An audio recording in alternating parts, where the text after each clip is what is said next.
अस्सलामुअलैकुम everyone, welcome back to my channel and welcome back to another video. Hopefully आप लोग सब ठीक होंगे। अल्हम्दुलिल्लाह हम भी बिल्कुल ठीक हैं।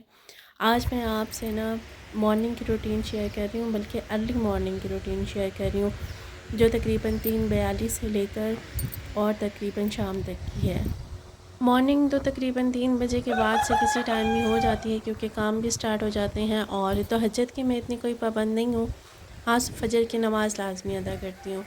अगर इसी रूटीन से रेगुलरली मेरी आँख खुलती रही 3:42 से या 4 बजे तक, तो इंशाल्लाह तहज्जुद भी अदा हो ही जाएगी। मौसम अच्छा खासा गर्म है, बहुत ज़्यादा गर्मी होती है और रात को तो हवाएं चल रही थी, लेकिन बहुत ज़्यादा गर्म हवा थी। तो हवा हवा चलने का ना कोई इतना ख़ास पता नहीं चला। ख़ैर, मैं भी उठ चुकी थी, सास भी उठ चुकी थी और साथ में ससुर अपने काम कर रहे थे। और ये नंद का बेटा है वो अभी तक सो रहा था। और उठने के बाद ना ससुर जानवरों का काम करते हैं, दूध वगैरह निकालने के बाद फिर आके नमाज़ अदा करते हैं। और हम लोग उठ के, सास और मैं, सबसे पहले नमाज़ ही अदा करते हैं।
जब सास वज़ू कर रही थी उस टाइम तक मैं सिर्फ वीडियो कैप्चर करने में लगी हुई थी। और सुबह का जो व्यू था वो बहुत अच्छा लग रहा था। साथ में जो मुर्गे थे वो बांग दे रहे थे और परिंदों की हल्की हल्की सी चहचहाहट थी। और सुबह उठ के अल्लाह पाक की हम्दो सना करते हैं। और हम इंसान ही हैं जो सिर्फ गफलत में रहते हैं और अल्लाह ताला की इबादत में हम लोग मशगूल नहीं रहते, दुनियावी कामों में रहते हैं।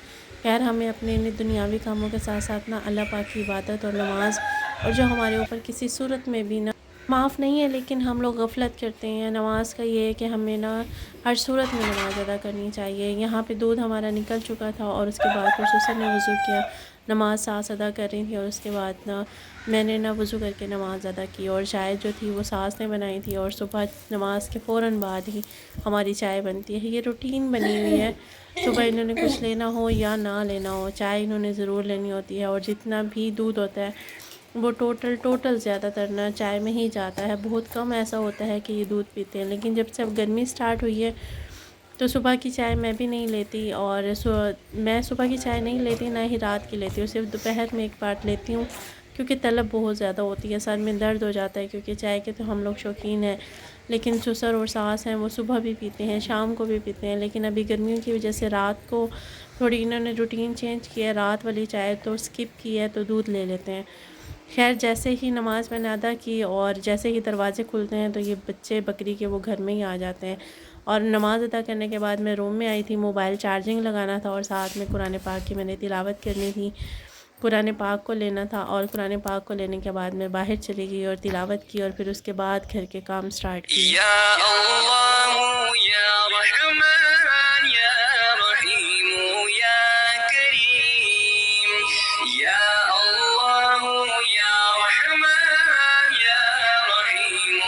मैं 5 बजे तक मैं तिलावत करती हूँ, नमाज़ अदा करती हूँ। और उस टाइम तक सास जो हैं वो चाय बनाती हैं।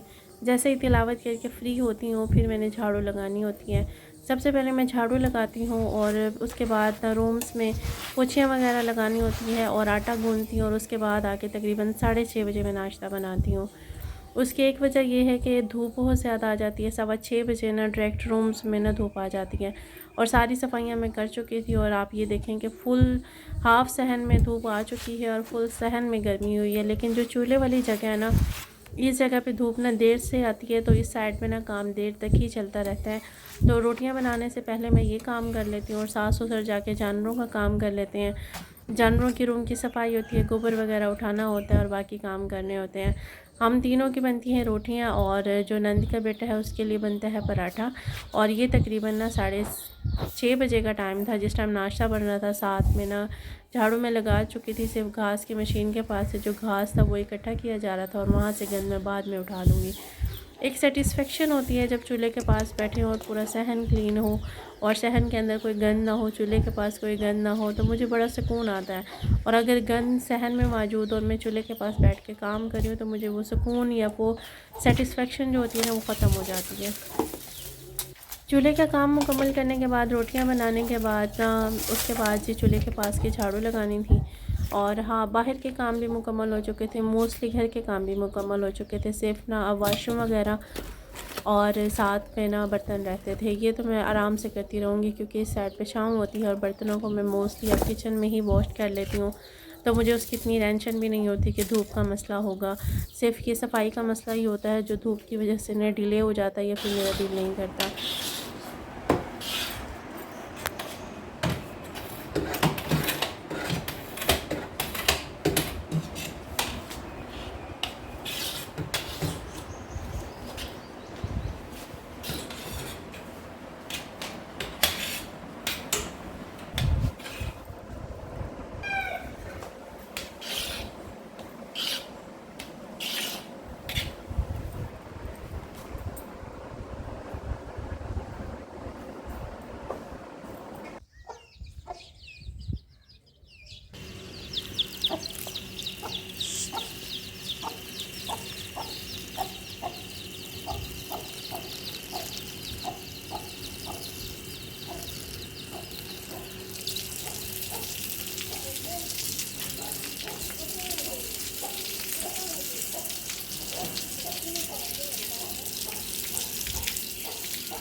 चूल्हे के पास से ना और पूरे सहन को वॉश करने के बाद, पहले मेरा माइंड था सिर्फ चूल्हे के पास से वॉश करूँगी और वॉशरूम वगैरह वॉश करूँगी, लेकिन डस्ट हुई थी तो मेरा दिल ही नहीं किया कि मैं पूरे सहन को वॉश ना करूँ। फिर मैंने पूरे सहन को ही वॉश कर दिया और साथ में जो चूल्हे वाली जगह है उधर से सरफ़ डाल के मैंने ब्रश के साथ अच्छे तरीके से रगड़ा था, क्योंकि ना जब चूल्हे के ऊपर बनाया जाता है तो वो देगचियाँ वगैरह काली होती हैं, जब फ़र्श पे रखा जाए तो साथ में वो भी काला हो जाता है। खैर यहाँ पे ना सारी सफाइयाँ, बर्तन और हर चीज़ करने के बाद खुद को फ्रेश करने की बारी थी। तो मेरा माइंड था पहले आप लोगों को सारा व्यू दिखा दूँ, बाहर का भी और घर का भी, जो सुकून और जो सेटिस्फेक्शन इस टाइम मैं फ़ील कर रही हूँ, आप लोग भी यही सफाइयाँ करके और यही घर को क्लीन करने के बाद महसूस करते हैं या फिर सिर्फ मुझे ही ऐसा फ़ील होता है। खैर, आप लोगों को मेरे व्लॉग्स कैसे लग रहे हैं, आप लोगों को मेरी रूटीन कैसी लग रही है, मुझे ज़रूर बताइएगा। और वह वीडियो को लाइक किए बिना और चैनल को सब्सक्राइब किए बिना मत जाइएगा।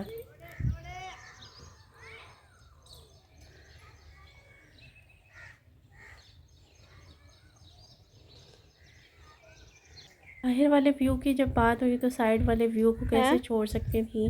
और आप ये देखें कि फिलहाल कितने तो ना कुछ खूबसूरत भी लग नहीं रहे है, जिस होते टाइम हैं इस मिलेगा टाइम ये फिर खेतों का बताऊंगी। नज़ारा। ज़मीन तो काफ़ी फिलहाल तक दिन तो से मैंने ही अभी बनी सुना है हुई सुना थी, है, लेकिन शायद इसमें कोई जिस टाइम बिजाई मिलेगा नहीं फिर हुई पता है चलेगा सही। या अभी तक फसल निकली नहीं है। I have no idea. जैसे ही इसमें फसल निकलना स्टार्ट होगी तो मैं कोशिश करूँगी कि ज़ूम करके आपको ना ज़रूर दिखाऊं, क्योंकि मैं काफ़ी दूर और ना थोड़ी सी ऊंचाई पे खड़ी हुई थी, जहाँ से ना थोड़ा सा ना करीब से व्यू लेना मुश्किल हो जाता है। खैर, यहाँ पे जानवरों की जगह भी चेंज की जा चुकी थी और साथ में ना बाकी के काम भी हो चुके थे, घर के भी और बाहर के भी। तेरे से कौन दिखांदा? जानवरों के भी घर के साथ के बराबर के काम तेरे होते से हैं, कौन उनकी जगह दिखांदा? की सफाइयाँ करनी होती हैं, उनको चेंज करवाना होता है, उनकी जगह को घास डालना होता है, पानी पिलाना होता है, हज़ारों काम होते हैं। और घर की सेटिस्फेक्शन और घर के सुकून के बाद बाहर के व्यू के साथ और खेतों का व्यू है, जो गांव का व्यू है, वो ज़बरदस्त है। और यहाँ पे फ्रेश होने के बाद मैंने दोबारा से क्लिप बनाया था और जो कपड़े डाले हुए थे उसको भी मैंने साथ साथ वॉश कर दिया था। मेरा दिल ही नहीं करता कि अब जब से ना गर्मियाँ जब से क्या अक्सर गर्मियों में ऐसा ही होता है कि मैं कभी भी ना ऐसे बिना वॉश किए हुए कपड़े ना ऐसे ही गंदे कपड़ों को रख दूँ। मीन्स जैसे ही मैं फ़्रेश होती हूँ साथ साथ ना कपड़ों को वॉश करके डाल देती हूँ। और आज नाश्ते में मैंने खुद के लिए दलिया खाया था, और ये गर्मियों की स्पेशल सौगात होती है, और ये गर्मियों में बहुत बहुत ज़्यादा ठंडा रहता है। और साथ में अक्सर सत्तू बनाया जाता है, लस्सी बनाई जाती है। लस्सी हमारे लिए बहुत बेनिफिट है।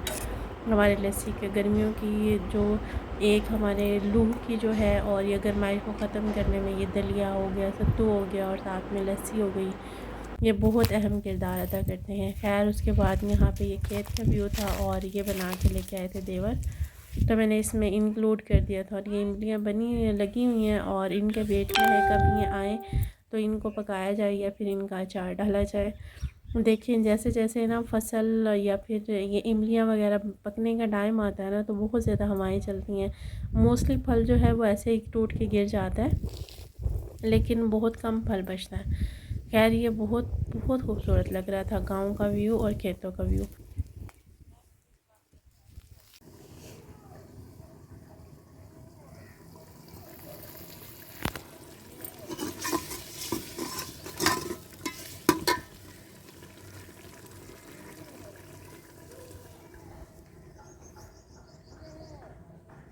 आज खाने में बनाना था मैंने टिंडे और दाल। और मोस्टली अब तो ना जैसे जैसे ना गर्मियाँ है ना तो ठंडी सब्जियां ही ज़्यादा खाई जाती हैं। और आज दोपहर में लेफ़्ट ओवर में सालन रखा हुआ था तो मैंने बनाया नहीं था, सिर्फ रोटियां ही बनाई थी। और फिर मैंने क्लिप भी नहीं बनाया था, बहुत ज़्यादा थक गई थी। यहाँ पे घास आ चुका था, असर की नमाज़ सास अदा कर रही थी और मैंने अभी अदा करनी थी। और टिंडे दाल तोरी कद्दू और ये मोस्टली जो घर में अब आती हैं ना सब्ज़ियाँ यही होती हैं। गोश्त भी इतना खाने को दिल नहीं करता। सास ससुर को बीपी हाई का मसला होता है तो वो कोशिश करते हैं ज़्यादातर ना टिंडे तोरी या कद्दू वगैरह लेके आएँ, ठंडी चीज़ें, लस्सी का इस्तेमाल ज़्यादा करें, सुबह को दही का इस्तेमाल ज़्यादा करें, रात को दूध का इस्तेमाल ज़्यादा करें। तो मोस्टली यानी कि टिपिकल और ना देसी स्टाइल वाली सब्ज़ियाँ और हांडियाँ बनती हैं। और मेथड जो है वो कुकिंग का मेरा बड़ा सिंपल सा है और जैसे आम घरों में बनता है।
Ah, ah, ah, ah, ah.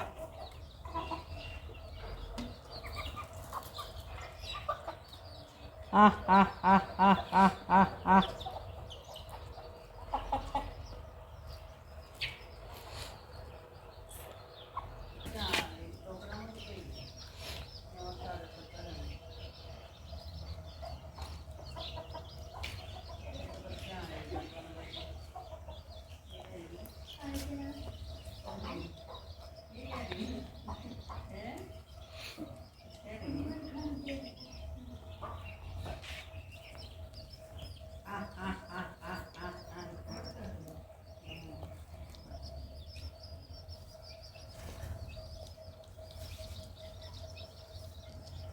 की वीडियो मेरी यहीं तक थी, आज का व्लॉग मेरा यहीं तक था। अपना ख्याल रखिएगा, दुआओं में याद रखिएगा। अल्लाह हाफिज़।